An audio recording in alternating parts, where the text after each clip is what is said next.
El sobre temblaba en mis manos. 20 años esperando este momento de justicia. Víctor había muerto 3 días atrás. Yo creía que mi dolor apenas comenzaba. Me equivoqué. El verdadero horror llegó con esa llamada nocturna desde la finca. «Señora Laura, algo está muy mal aquí», murmuró Esteban, el cuidador. Su voz sonaba quebrada, temerosa. «Hay un hombre muerto en la silla favorita de don Víctor». Colgué el teléfono con manos temblorosas. Mi corazón latía tan fuerte que pensé que despertaría a mis hijos. Pero ellos no estaban. Habían regresado a sus casas después del funeral, dejándome sola en esta casa que ya no se sentía mía. Conduje hasta la finca en la madrugada. La carretera vacía me daba tiempo para pensar. Víctor había muerto de un infarto, según el médico. 68 años, corazón débil, estrés del trabajo. Una muerte natural, me dijeron. Ahora dudaba de cada palabra. Esteban me esperaba en el porche. Sus ojos evitaban los míos. «Está en la biblioteca», susurró. «No he tocado nada». Entré despacio. El olor a tabaco frío llenaba el aire. En la silla de cuero de Víctor había un hombre que no reconocía. Delgado, de unos 50 años, vestido con traje gris. Sus ojos abiertos miraban al vacío. «¿Quién es?», pregunté. «No lo sé», respondió Esteban. «Pero tenía esto». Me entregó un sobre amarillento. Mi nombre estaba escrito en la letra de Víctor, esa caligrafía que conocía desde hace 40 años de matrimonio. Dentro del sobre había una llave antigua. Tenía grabado el número 13. «Habitación 13», murmuré. Víctor había mantenido esa puerta cerrada durante años. Decía que era su oficina privada, que allí guardaba papeles del trabajo. Yo nunca insistí. Los matrimonios largos requieren espacios propios, pero ahora, con un cadáver sentado en su silla favorita, todo cambiaba. La llave giró fácilmente en la cerradura. La puerta se abrió con un crujido que me puso los nervios de punta. Encendí la luz y contuve la respiración. Cajas de cartón llenaban la habitación. Papeles, fotografías, grabaciones, carpetas marcadas con fechas y nombres que no reconocía. En el centro del escritorio había una carta con mi nombre. «Laura», comenzaba la carta, «si estás leyendo esto, significa que ya no estoy. También significa que alguien me traicionó». Mis piernas se debilitaron. Me senté en la silla del escritorio y seguí leyendo. «He estado investigando algo durante meses, algo peligroso. Alguien cercano a nosotros me vendió. No confíes en la policía. No confíes en nuestros abogados. Y lo más doloroso de todo, no confíes en nuestros hijos». La carta se deslizó de mis manos. Víctor sabía que iba a morir. Había preparado todo esto para mí. Pero, ¿por qué no me había dicho nada? ¿Por qué había esperado hasta después de su muerte? Tomé una de las cajas y la abrí. Fotografías en blanco y negro se esparcieron sobre el escritorio. Víctor aparecía en varias de ellas, siempre acompañado del hombre muerto de la biblioteca. En la última foto había una tercera persona, una silueta borrosa que me resultaba familiar. El corazón se me detuvo cuando reconocí la forma de los hombros, la postura. Era Daniel, nuestro hijo menor. Un ruido en el piso de arriba me heló la sangre. Pasos lentos, calculados. Alguien más estaba en la casa. «¿Esteban?», grité. Silencio. Los pasos se acercaban a la escalera. Apagué la luz de la habitación 13 y cerré la puerta sin hacer ruido. Mi teléfono vibró. Un mensaje de número desconocido. «No confíes en tu hijo». Las escaleras crujieron bajo el peso de alguien que bajaba despacio. Busqué un lugar donde esconderme. El armario del pasillo estaba abierto. Me metí entre los abrigos viejos de Víctor y cerré la puerta. A través de la rendija pude ver una figura encapuchada revisando la casa. Caminaba como si conociera cada rincón. Probó el picaporte de la habitación 13. La puerta resistió. «Maldición», murmuró una voz que me sonó familiar. Mi teléfono vibró otra vez. Era Daniel, mi hijo. «Mamá, voy para allá, estoy preocupado». Pero la persona encapuchada seguía en el pasillo. Si Daniel venía en camino, ¿quién era el intruso? La figura se dirigió hacia la puerta principal. Escuché el motor de un auto alejándose. Esperé 5 minutos antes de salir del armario. Cuando llegué a la ventana de la sala, vi a Daniel bajándose de su auto. Pero había algo extraño en su manera de caminar.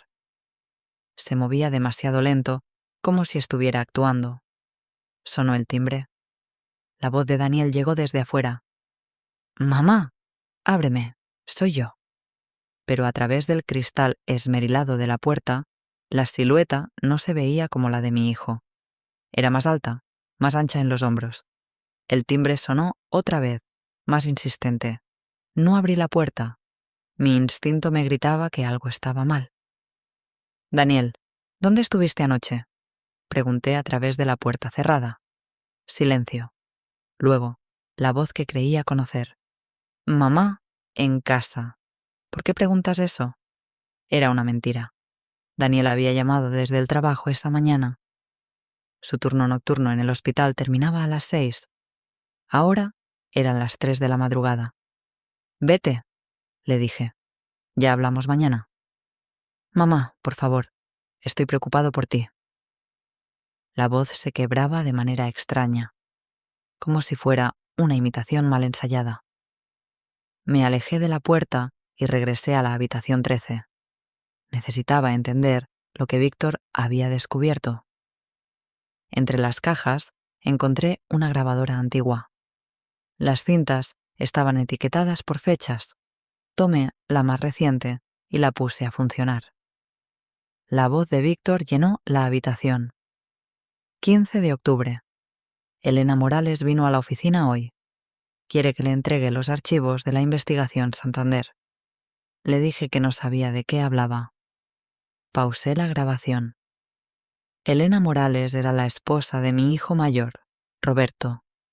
Una mujer ambiciosa que siempre me había parecido demasiado interesada en los negocios de Víctor. Continué escuchando. Elena insiste en que tengo evidencia comprometedora. Dice que hay gente poderosa involucrada, gente que no perdona. Me amenazó sutilmente. Mi sangre se heló. Víctor nunca me había contado nada de esto. Roberto está bajo su influencia completa. Ya no confío en él. Daniel todavía es inocente, pero Elena lo está manipulando también. Le está llenando la cabeza con historias sobre mi trabajo, haciéndolo creer que estoy en peligro por mi propia culpa. La grabación terminó. Mis manos temblaban mientras buscaba la siguiente cinta. 20 de octubre. Daniel entró a mi oficina anoche. Tomó el disco duro de mi computadora. Cuando le pregunté por qué, me dijo que Elena le había pedido que lo protegiera, que había gente mala que quería lastimarnos. Mi propio hijo me robó sin saberlo. Cerré los ojos. Daniel había sido un peón en el juego de Elena, pero eso no explicaba por qué alguien había imitado su voz esta noche. Seguí revisando las cajas. Encontré una carpeta marcada Santander, víctimas anteriores. Dentro había recortes de periódico, certificados de defunción, reportes policiales. 5 hombres habían muerto en circunstancias misteriosas durante los últimos 3 años. Todos habían trabajado en la misma empresa que Víctor. Una foto cayó de la carpeta. Era el hombre muerto de la biblioteca. Su nombre estaba escrito al reverso. Eduardo Santander, asesinado 22 de octubre. Víctor había muerto el 23 de octubre, un día después de Eduardo. Mi teléfono sonó. Era Daniel, el verdadero. «Mamá, ¿estás bien? Intenté llamarte hace rato, pero no contestaste». «¿Dónde estás?», pregunté. «Saliendo del hospital. Mi turno terminó hace 1 hora. ¿Por qué?». ¿Pasó algo? Ven a la finca, rápido. Y Daniel, no le digas a nadie que vienes. Mamá, me estás asustando. Debería asustarte. Tu padre no murió de un infarto. Colgué antes de que pudiera responder. Regresé a las grabaciones. Había una etiquetada Instrucciones para Laura. La voz de Víctor sonó cansada, resignada. Laura, si algo me pasa, busca la cuenta bancaria en las Islas Caimán. Número 4 y 1, 2, 3, 8, 9, 5 y 6. La contraseña es el cumpleaños de tu madre. Elena ha estado transfiriendo dinero desde nuestras cuentas. Tiene un plan para quedarse con todo. Una transferencia bancaria. Eso era evidencia concreta, algo que los abogados podrían usar en los tribunales. Escuché pasos en el porche. Esta vez reconocí el caminar de Daniel. Abrí la puerta y mi hijo entró con cara de preocupación genuina. Mamá, ¿qué está pasando? Tu mensaje me aterró. Lo abracé fuerte. Necesito contarte algo sobre tu padre y sobre Elena. Le mostré las grabaciones, las fotografías, la evidencia de las transferencias bancarias. Daniel escuchaba con la boca abierta, su cara palideciendo con cada revelación.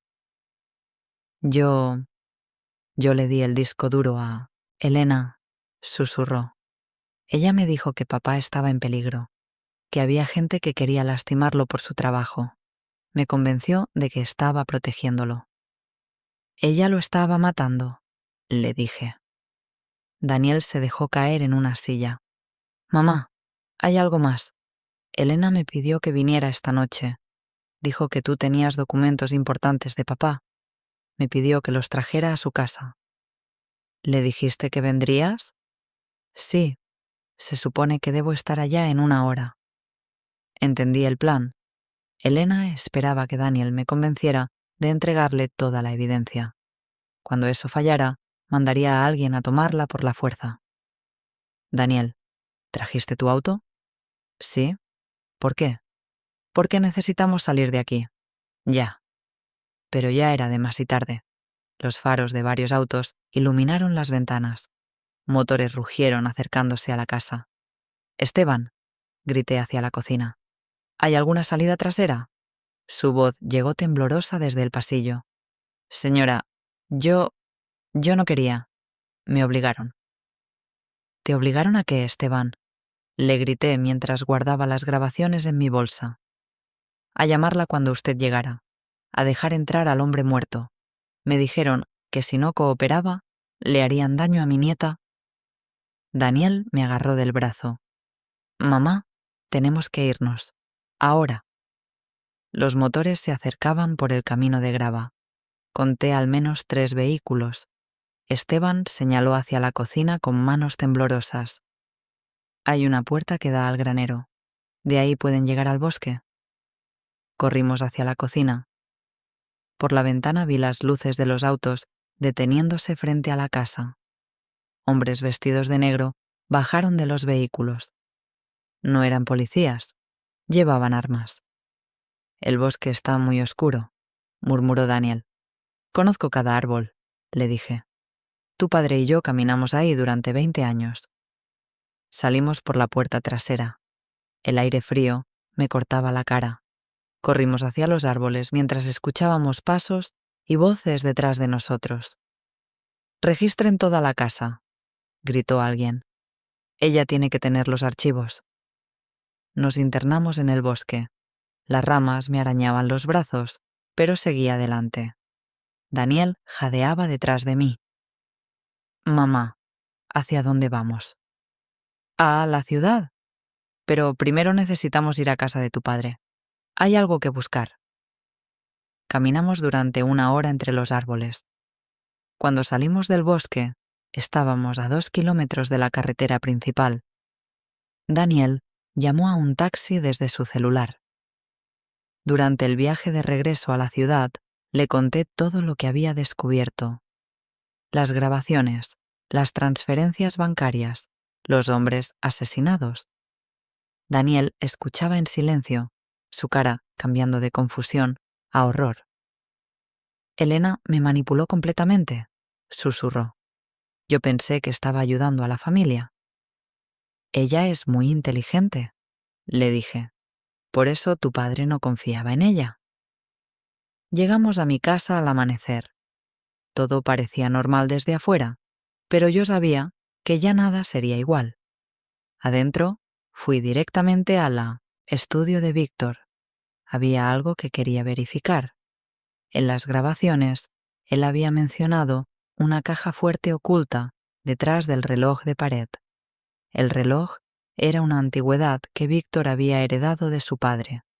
Pesaba mucho y necesité la ayuda de Daniel para moverlo. Detrás había una pequeña caja fuerte empotrada en la pared. ¿Sabes la combinación?, preguntó Daniel.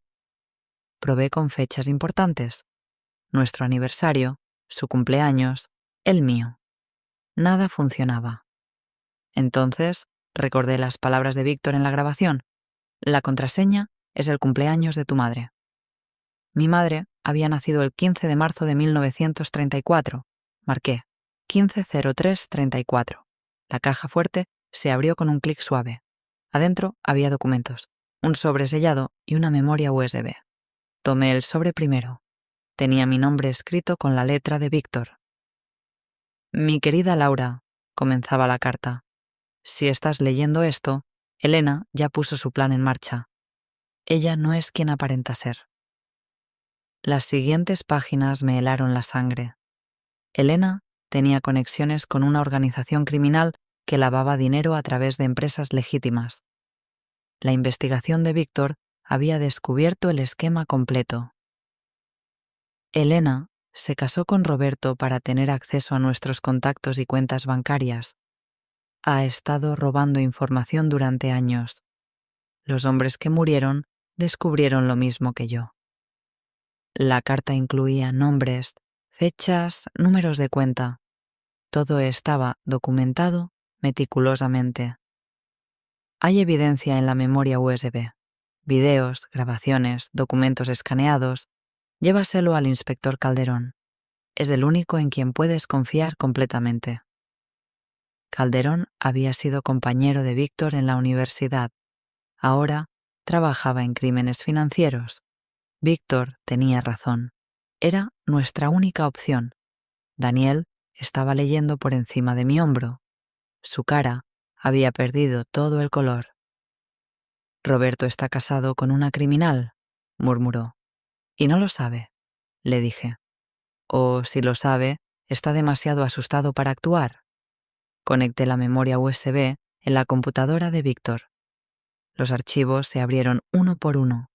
Videos de Elena reuniéndose con hombres sospechosos, grabaciones de conversaciones telefónicas donde discutía transferencias de dinero, documentos bancarios que mostraban el movimiento de millones de pesos.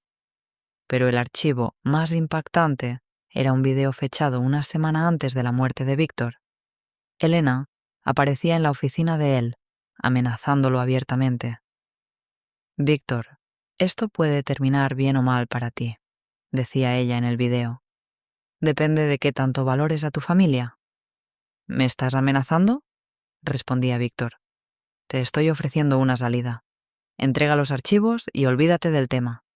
Tu esposa y tus hijos estarán seguros. Jamás, respondió Víctor. Elena sonrió fríamente. Entonces, espero que hayas hecho tu testamento. El video terminaba ahí. Daniel y yo nos quedamos en silencio, procesando lo que acabábamos de ver. Ella lo mató, susurró Daniel. Elena mató a papá. Mi teléfono sonó. Era un número que no reconocía. ¿Señora Laura? Era una voz femenina, joven.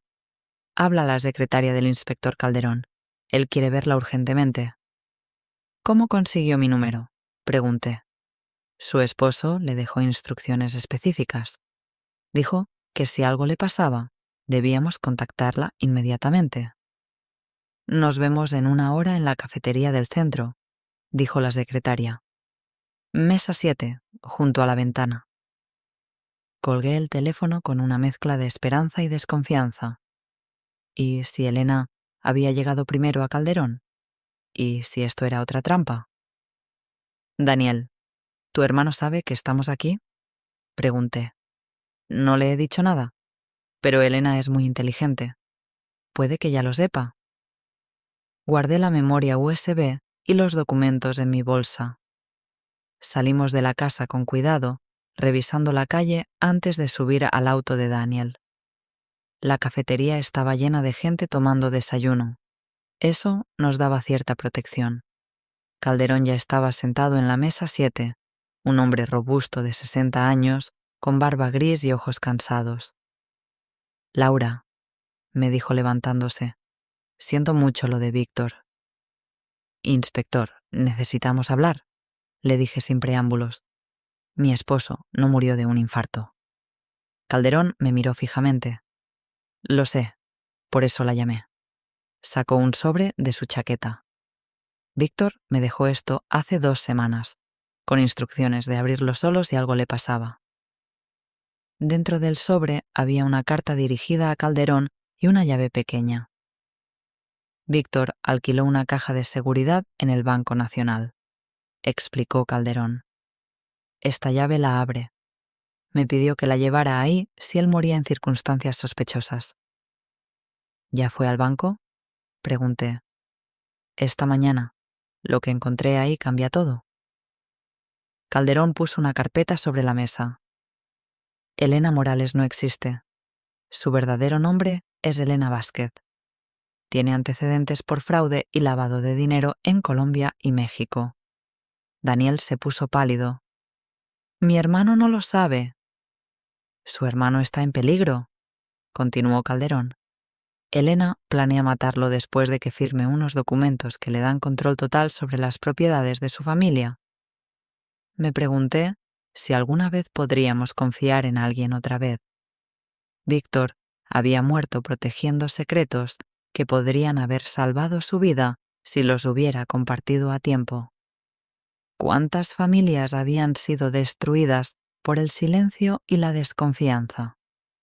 Inspector, tengo más evidencia, le dije. Saqué la memoria USB y se la entregué. Calderón la conectó en su laptop. Sus ojos se abrieron mientras veía los videos. «¿Esto es suficiente para arrestarla?», murmuró. «Pero necesitamos protegerlos a ustedes primero». «¿Por qué?», preguntó Daniel. «Porque Elena ya se movió. Esta mañana presentó una denuncia contra ustedes dos. Los acusa de robar documentos importantes y amenazar su seguridad». Mi sangre se heló. Elena se había adelantado. Ahora, nosotros parecíamos los criminales. «Hay una orden de arresto temporal», continuó Calderón. «Tengo 2 horas para presentar contraevidencia o tendré que llevarlos detenidos». ¿2 horas? Daniel se levantó bruscamente. «Eso es imposible». «No, si tenemos testimonios adicionales», dijo Calderón. «¿Conocen a otras víctimas de Elena? ¿Alguien que pueda declarar en su contra?» Recordé los archivos de Víctor. «Los familiares de los hombres asesinados. Ellos deben saber algo». Calderón asintió. «Ya contacté a las viudas de Eduardo Santander y Miguel Torres. Ambas estuvieron casadas con hombres que investigaban el mismo caso que Víctor». «¿Qué dijeron?», pregunté. «Que sus esposos recibieron amenazas antes de morir, que había una mujer involucrada, una mujer que se hacía pasar por inversionista legítima». «Elena», susurré, «pero necesitamos más. Necesitamos que Roberto testifique contra ella». Daniel negó con la cabeza. «Roberto nunca va a creer que su esposa es una asesina. Está completamente manipulado». «Entonces tendremos que mostrarle la evidencia», dijo Calderón. «Pero es peligroso. Si Elena sospecha que Roberto sabe la verdad, lo matará inmediatamente». Mi teléfono sonó. Era Roberto. «Mamá, ¿dónde estás? Elena dice que tú y Daniel robaron documentos importantes de papá. Dice que están actuando de manera irracional por el dolor». «Roberto, ven a la cafetería del centro. Mesa 7. Necesitas ver algo». Mamá, Elena dice que no debo ir solo, que ustedes podrían estar armados. Elena estaba escuchando la conversación. Probablemente tenía el teléfono de Roberto intervenido. «Roberto, ¿confías en mí?», le pregunté. «Sí, pero...». «Entonces ven solo. Si no vienes, tu hermano y yo estaremos arrestados esta tarde». Colgué antes de que pudiera responder. Calderón me miró con preocupación. «Si Elena sospecha que Roberto viene aquí, mandará a sus hombres». «Lo sé», le dije, «pero es nuestra única oportunidad».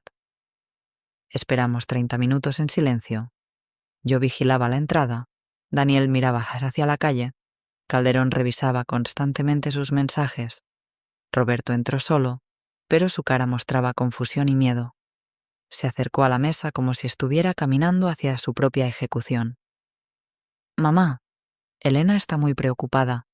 Dice que papá tenía enemigos peligrosos y que ustedes están en su poder».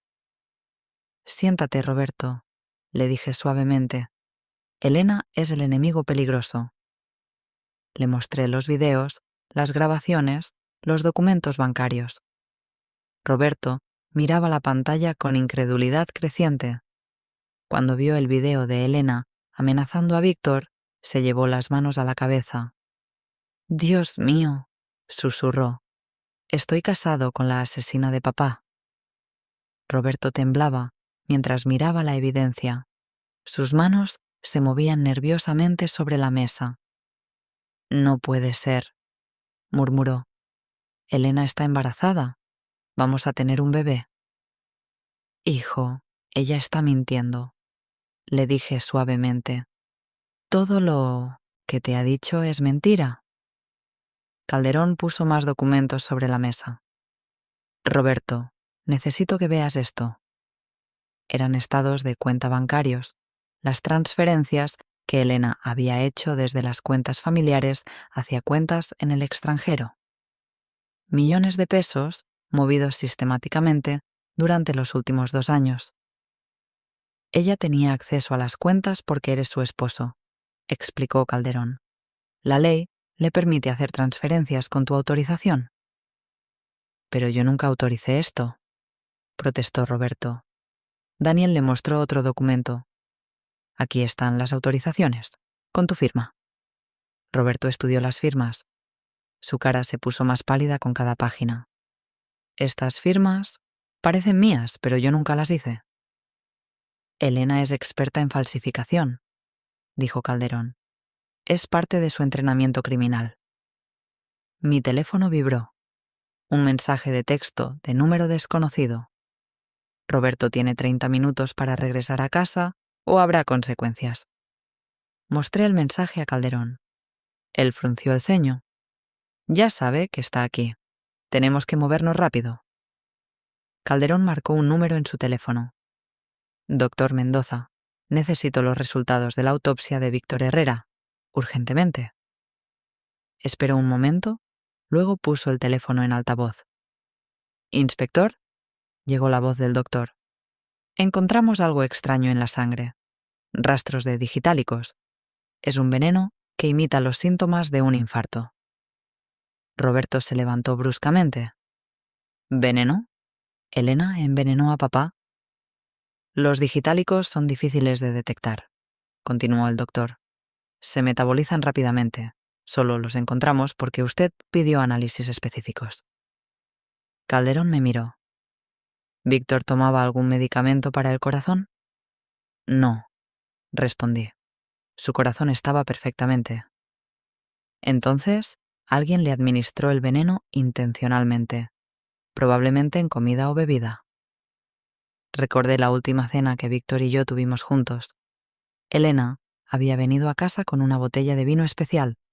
Dijo que quería celebrar una buena noticia del trabajo de Roberto. «¿El vino?», susurré.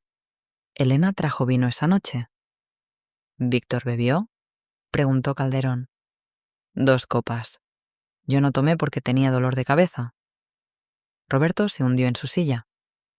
«Ella lo mató en nuestra propia casa, delante de nosotros». Calderón recibió otro mensaje en su teléfono. Las viudas de Santander y Torres están en camino. Traen evidencia adicional. 10 minutos después, 2 mujeres de mediana edad se acercaron a nuestra mesa. María Santander y Carmen Torres. Sus caras mostraban la misma determinación que yo sentía. «Inspector», dijo María, «mi esposo me dejó esto antes de morir». Puso una grabadora sobre la mesa, la encendió y escuchamos la voz de Eduardo Santander. «Si algo me pasa, busquen a una mujer que se hace llamar Elena Morales. Es peligrosa. Tiene conexiones con gente que mata por dinero». Carmen Torres agregó: «Mi esposo recibió amenazas telefónicas. Grabé algunas llamadas». Reprodujo una grabación donde se escuchaba claramente la voz de Elena. «Miguel, puedes hacer esto fácil o difícil, pero va a pasar de todas formas». Roberto escuchaba con horror. «Esa es la voz de mi esposa». «Hay más», continuó Carmen. «Elena se acercó a mí después del funeral de Miguel. Me ofreció ayuda económica. Quería que firmara documentos renunciando a la investigación de su muerte». «¿Firmaste?», preguntó Calderón. «No. Algo me dijo que no confiara en ella». Calderón organizó todos los documentos. «Con esto tenemos suficiente para arrestar a Elena. Pero primero necesitamos proteger a Roberto». «¿Protegerme de qué?», preguntó Roberto. «Ella va a intentar matarte en cuanto se dé cuenta de que sabes la verdad», le expliqué. «Probablemente ya tiene todo planeado». El teléfono de Roberto sonó. Era Elena. «No contestes», le dijo Calderón. Pero Roberto ya había respondido. «¿Elena?» «Roberto, cariño, ¿dónde estás? Estoy preocupada». En la oficina», mintió Roberto. «Ven a casa, por favor. Tengo una sorpresa para ti. Preparé tu cena favorita». Roberto me miró con ojos aterrorizados. La cena favorita. Elena iba a envenenarlo. «Voy en 1 hora», dijo Roberto. «Tengo que terminar algo aquí». «No tardes, mi amor. La cena se va a enfriar». Roberto colgó con manos temblorosas. «¿Va a matarme esta noche?» Calderón se puso de pie. «No, si la arrestamos primero. María, Carmen, necesito que vengan conmigo a declarar oficialmente. Roberto, Daniel, Laura, ustedes van a un lugar seguro hasta que terminemos». «¿Qué lugar?», pregunté. «La casa de seguridad de la policía. Estarán protegidos las 24 horas». Roberto negó con la cabeza. «No puedo esconderme para siempre. Elena va a sospechar si no regreso». «Entonces necesitamos un plan», dijo Calderón. «Algo que la haga confesar todo». Daniel se inclinó hacia adelante. «¿Y si Roberto lleva un micrófono oculto? Si va a cenar como si nada hubiera pasado». «Es muy peligroso», protestó Calderón. «Es la única forma», dijo Roberto. «Ella tiene que pagar por lo que le hizo a papá». Calderón preparó el equipo de grabación, un micrófono diminuto que se adhería a la camisa de Roberto como un botón común. «¿Recuerda?», le dijo Calderón. «Necesitamos que ella confiese. Hazla hablar sobre las muertes, sobre el dinero, sobre todo». Roberto practicó actuar normal, pero sus manos seguían temblando. «¿Y si no funciona?», preguntó. «Funcionará», le dije. «Elena es arrogante. Le gusta presumir de su inteligencia». Daniel abrazó a su hermano. «Ten cuidado. Si sientes que está a punto de envenenarte, sal de ahí inmediatamente». Roberto se fue en su auto. Nosotros seguimos a Calderón a la estación de policía. Desde ahí escucharíamos todo en tiempo real. En la sala de monitoreo, María y Carmen terminaban de dar sus declaraciones oficiales. Sus testimonios llenaban los vacíos en el caso de Víctor. «Mi esposo encontró evidencia de que Elena había matado antes», explicaba María. «En Colombia, donde vivía con otro nombre. 3 hombres murieron después de casarse con mujeres de su organización». Carmen agregó: «Miguel descubrió que Elena no estaba realmente embarazada. Usaba un vientre falso para manipular a Roberto emocionalmente». Mi corazón se partió por Roberto. Ni siquiera el bebé era real. Los altavoces de la sala se encendieron. Roberto había llegado a su casa.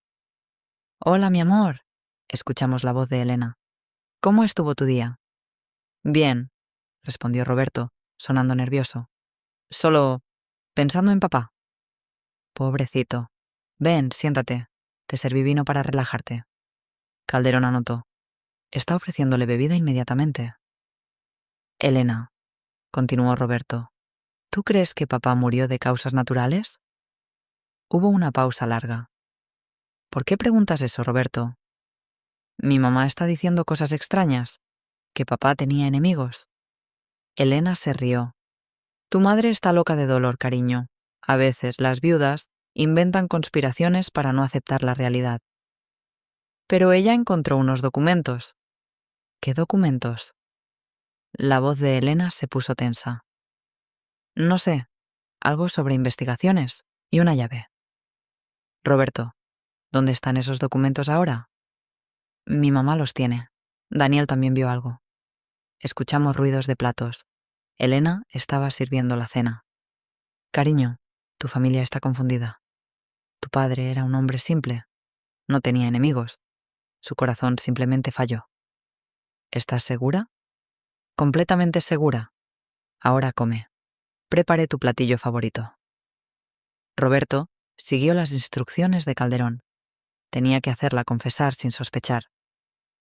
«Elena, ¿alguna vez conociste a Eduardo Santander?» Otro silencio. «¿No? ¿Quién es?» «Un hombre que trabajaba con papá. Murió el mismo día». «Qué coincidencia terrible». Elena sonaba demasiado sorprendida. «Y Miguel Torres murió la semana anterior». «Roberto, ¿por qué estás preguntando sobre gente muerta? ¿Me estás asustando?» «Solo quiero entender qué pasó con papá». «Tu padre murió porque era viejo y estresado. Punto final. Ahora come antes de que se enfríe». «¿Y si yo te dijera que encontré evidencia de que alguien lo mató?» Elena dejó caer algo. «Probablemente un tenedor o cuchillo». «Eso es ridículo, Roberto». «¿Y si te dijera que sé lo del dinero?» La voz de Elena cambió completamente. Se volvió fría, calculadora. «¿Qué dinero?» «Las transferencias. Las cuentas en el extranjero. Mi firma falsificada». «Roberto, no sé de qué hablas». «Elena, sé que no eres quien dices ser». Un silencio largo y peligroso. «¿Quién crees que soy?», preguntó Elena finalmente. «Elena Vázquez, con antecedentes criminales en 3 países». Elena se rió. No era la risa dulce que Roberto conocía, era fría y amenazante. «Muy bien, Roberto. Eres más inteligente de lo que pensé». Calderón se inclinó hacia el micrófono. Esta era la confesión que necesitábamos. «Sí», continuó Elena, «maté a tu padre, como maté a Eduardo y a Miguel, como voy a matarte a ti ahora mismo». «¿Por qué?», preguntó Roberto, su voz quebrada. «Porque tu padre descubrió nuestra operación. Estábamos lavando dinero a través de su empresa. Él se negó a cooperar». «¿Y el bebé?». Elena se rió otra vez. «No hay bebé, idiota. Solo una barriga falsa para mantenerte enamorado y controlado». «¿Realmente me amas?». «Te odio. Odio a tu familia entera. Pero necesitaba acceso a las cuentas de tu padre». Calderón ya estaba organizando el equipo de arresto. «Unidades 3 y 5, procedan a la Casa Herrera». Por los altavoces escuchamos ruidos de pelea. «¿Qué haces con ese micrófono?», gritó Elena. «Roberto, sal de ahí», grité hacia el micrófono. Sonidos de golpes, platos rompiéndose, Roberto gritando. «La policía viene en camino», le gritó Roberto a Elena. «Entonces tendré que matarte rápido», respondió ella. Un disparo resonó por los altavoces. «¡Roberto!», gritamos Daniel y yo al mismo tiempo. Calderón hablaba frenéticamente con sus unidades. «Más rápido. Posible disparos en la casa». Otro disparo. Luego silencio. «Roberto, ¿me escuchas?». preguntó Calderón al micrófono. Nada. Las unidades están llegando, anunció alguien. A través de la radio escuchamos. Tenemos a una mujer armada en el patio trasero. El sospechoso masculino está herido pero consciente.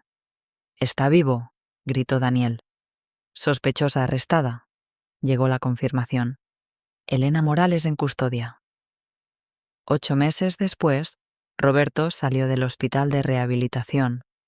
La bala había dañado su hombro, pero los doctores dijeron que se recuperaría completamente. Elena estaba en prisión esperando juicio. Los cargos incluían 3 asesinatos, fraude bancario y lavado de dinero. Su organización criminal había sido desmantelada en 3 países. Daniel y yo esperábamos a Roberto en el porche de la casa familiar. Habíamos decidido vender la finca donde todo comenzó. Demasiados recuerdos dolorosos. ¿Cómo te sientes?, le pregunté a Roberto cuando llegó. Libre, respondió. Por primera vez en años, completamente libre. Habíamos recuperado la mayor parte del dinero robado. Los abogados dijeron que el proceso tomaría años, pero al menos podríamos reconstruir nuestras vidas. Roberto había comenzado terapia psicológica. Entender que había sido manipulado durante tanto tiempo requería ayuda profesional. El psicólogo decía que era normal sentir vergüenza y confusión después de un abuso emocional tan prolongado. Daniel había regresado a su trabajo en el hospital, pero ahora venía a visitarme todos los domingos. La familia que Elena había tratado de destruir se había vuelto más unida que nunca. «Mamá», me dijo Roberto, «encontré algo en el ático de mi casa». Sacó una caja pequeña de cartón. Elena la había escondido detrás de las cajas navideñas. Nunca la había visto. Dentro había cartas de víctimas anteriores, familias que Elena había destruido en Colombia y México. También había fotografías de Víctor que no conocíamos. En una de ellas, él estaba sentado en su escritorio escribiendo algo. «Mira la fecha», señaló Roberto. La fotografía estaba fechada el día antes de su muerte. En el papel que escribía, alcanzaba a leerse: «Para Laura, con todo mi amor». Sabía que iba a morir, murmuré, y aún así siguió protegiéndonos. Daniel encontró algo más en la caja. Era el reloj de bolsillo de nuestro abuelo, el que Víctor había heredado y que creíamos perdido. «Elena lo robó», dijo Roberto. Probablemente pensó que valía algo. Abrí el reloj. Adentro había una nota diminuta, escrita en la letra de Víctor. «El amor familiar sobrevive a cualquier traición. Cuiden su corazón y el de sus hijos». Las lágrimas corrieron por mis mejillas. Víctor había encontrado la manera de enviarnos un último mensaje de esperanza. Inspector Calderón nos visitó esa tarde. Traía noticias del juicio. Elena se declaró culpable de todos los cargos, anunció. Recibirá cadena perpetua sin posibilidad de libertad condicional. ¿Y su organización?, preguntó Daniel. Desmantelada completamente.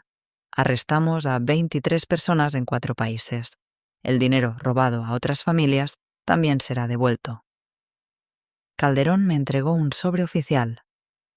«Laura, el gobierno quiere compensar a su familia por el daño sufrido. Es un reconocimiento por la valentía de Víctor al investigar esta organización. No era una fortuna, pero sí suficiente para comenzar de nuevo sin preocupaciones económicas.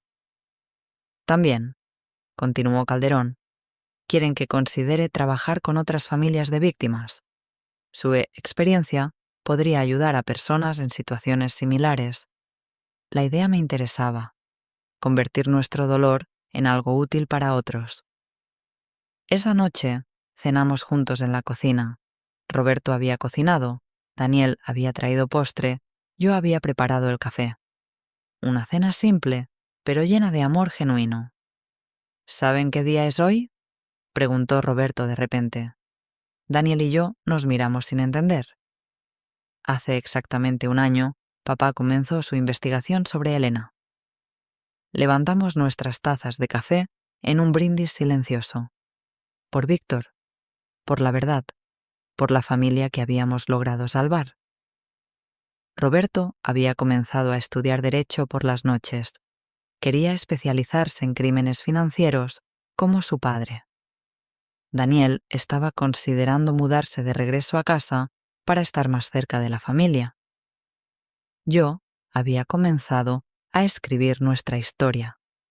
La terapeuta decía que escribir ayudaba a procesar el trauma. Pero también pensaba que otras personas necesitaban saber que era posible sobrevivir a este tipo de traición. Al mes siguiente, abriríamos un pequeño negocio familiar, una consultoría de seguridad financiera para proteger a otras familias de estafadores como Elena.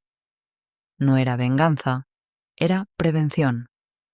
El reloj de pared de la sala marcó las 10 de la noche. Era hora de descansar. Mañana comenzaríamos otro día, otra oportunidad de construir algo bueno sobre los escombros que Elena había dejado. Roberto guardó el reloj del abuelo en la caja fuerte nueva que habíamos instalado. Esta vez, todos conocíamos la combinación. «Buenas noches, papá», murmuré hacia el retrato de Víctor en la sala. Por primera vez en meses, dormí toda la noche sin pesadillas. ¿Era esto justicia? ¿O simplemente la paz que viene después de sobrevivir a la tormenta?